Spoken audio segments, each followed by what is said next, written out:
ሰላም ጤና ይስጥልን የተከበራችሁ የኢትዮ መዝናኛ አድማጭና ተመልካቾቻችን በያላችሁበት የዓለም ክፍል አክብሮታዊ ሰላምታችን ይድረሳችሁ። በአዲስ ጉዳይ ወደ እናንተ መጥተናል።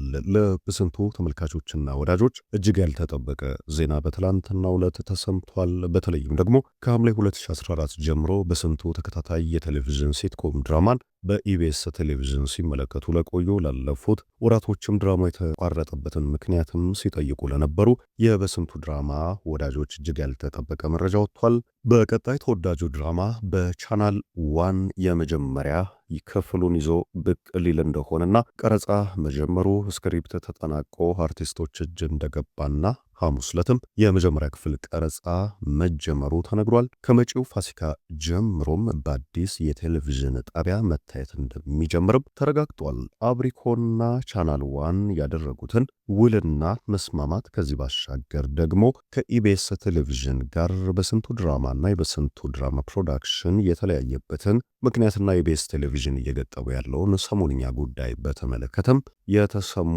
እጅግ ያልተጠበቁ መረጃዎች አሉ።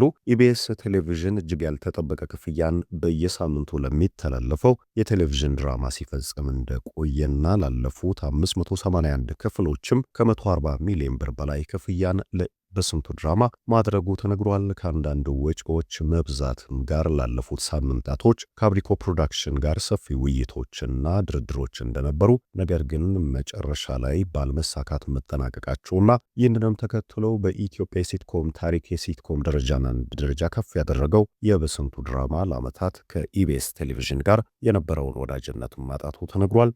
በዚህ ጉዳይ ላይ የተሰማውን ጠቅላላ መረጃ ልናስደምጣችሁ ወደ እናንተ መጥተናል።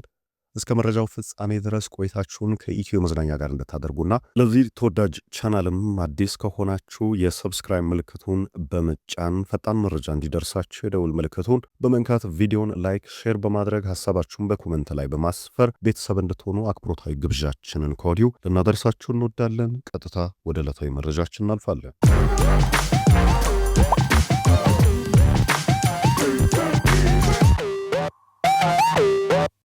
በስንቱ ተከታታይ የቴሌቪዥን ሲትኮም ድራማ በኢትዮጵያ የሲትኮም ቴሌቪዥን ተከታታይ ድራማ ታሪክ የመጀመሪያ ባይሆንም ነገር ግን በተወዳጅነትና ትልቅ ተቀባይነት በማግኘት የሚስተካከለው የለም ይላሉ በርካቶች። ለዓመታት ደረጃውን ጠብቆ የዘለቀው በስንቱ ድራማ በተመልካቾች ዘንድ በየሳምንቱ በጉጉት የሚጠበቅና እጅግ ተወዳጅነትን ያተረፈ ነው። በተለይም ደግሞ በተዋናዩ ድንቅ የትወና ብቃት ፈገግታን በማጫር በፈገግታ መካከልም ትልቅ ትምህርትን በማስተማርና በትዳር በቤተሰብ መሃል ያለውንም ትልቅ ኢትዮጵያዊነት መስተጋብርም ለትውልድ በማስተላለፍ ትልቅ ሥራ መስራቱ ይነገራል። በየሳምንቱ ይዟቸው የሚመጡ ርዕሶች በሕዝብ ዘንድ ትልቅ ተቀባይነት ያላቸው፣ ሳምንቱ ሙሉ የሚያነጋግሩ መሆናቸውን ተከትሎም በቤተሰብ ዘንድም ለመታየት እጅግ ተመራጭ ከሆኑ ተከታታይ ድራማዎች ዘንድ ተወዳጅነትን በማትረፍ በአንደኝነት ደረጃ ተቀምጧል።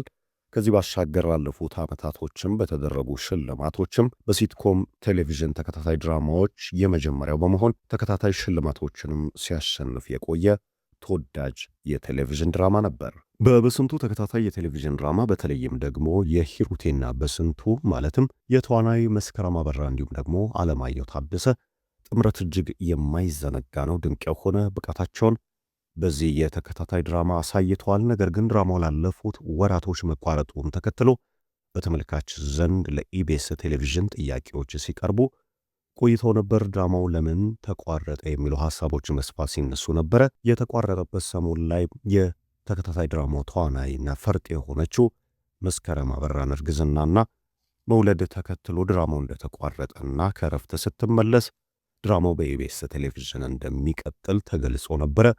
ይህም ድራማውን ሲከታተሉ ለቆዩት ረፍት የሰጠ ነበረ። ነገር ግን በመጨረሻ ጉዳዩ ይህ እንዳልሆነና ከኢቢኤስ ቴሌቪዥን ጋር ላለፉት 4 ዓመታት ገደማ የቆየው ተከታታይ የቴሌቪዥን ድራማ 581 ክፍሎችን በኢቢኤስ ቴሌቪዥን ካስመለከተ በኋላ ከኢቢኤስ ቴሌቪዥን ጋር የነበረውን ውል ማፍረሱና በአዲስ የቴሌቪዥን ጣቢያ ለመታየት መወሰኑ ተረጋግጧል። በትላንትናው ዕለት ይህ ጉዳይ ሲሰማ በርካቶችን ያነጋገረ ነበረ። ከዚህ ቀደም በኢቢኤስ ቴሌቪዥን ተወዳጅነትና እውቅናን ያተረፉት ሊያና ናፍቆት በሚሰሩበት ቻናል ዋን ብቅ ለማለት አብሪኮ ከቻናል ዋን ጋር ድርድሩን መጨረሱና የስርጭት ሂደትን በተመለከተም ውል ማሰሩን ገልጿል።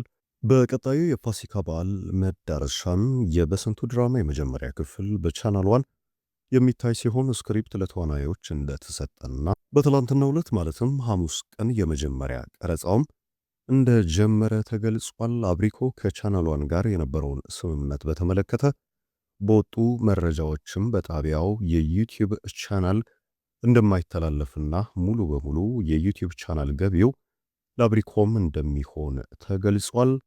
ከዚህ ባሻገር የማስታወቂያና ሌሎች ገቢዎችን በተመለከተም አብሪኮና ቻናል ዋን በድርድሩ እንደተስማሙና ይህንንም ተከትሎ ቴሌቪዥን ጣቢያውን ምርጫው እንዳደረገ ተነግሯል። ከወራት በፊት በአባይ ቴሌቪዥን ሊታይ ይችላል የሚሉ ጭምጭምታዎች በስፋት ሲሰሙ ነበረ። ነገር ግን በመጨረሻ አብሪኮ የቻናል ዋን ጥያቄን እንደተቀበለና ከአባይ ቲቪ ጋር ምንም አይነት ስምምነትም ውይይቶችንም እንዳላደረገ ተረጋግጧል።